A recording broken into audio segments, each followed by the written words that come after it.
گلگت بلتستان کے 24 میں سے 5 حلقوں پر ری پولنگ 15 جون کو ہوگی۔ گلگت میں پریس کانفرنس کرتے ہوئے chief election commissioner Gilgit Baltistan Raja Shahbaz Khan نے کہا کہ 5 حلقوں میں ری پولنگ کی درخواستیں آئی تھیں۔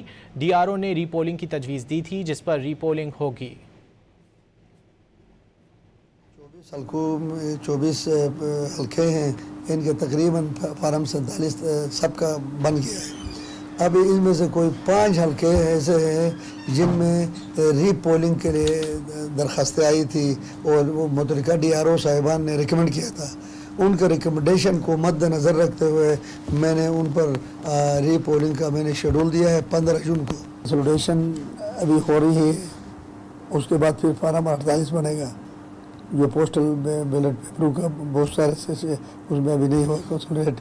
کنسلٹیشن کے بعد یہ پھر فارم 49 میں وہ میرے پاس رزلٹ بھیجیں گے، تو یہ پھر سیکشن 98 کے تحت میں اس کو نوٹیفائی کروں گا۔ سیکشن 98 الیکشن ایکٹ میں یہ لکھا ہوا ہے کہ پول ڈے سے 14 ڈیز 14 دن کے اندر یہ نوٹیفیکیشن کرنا ہے۔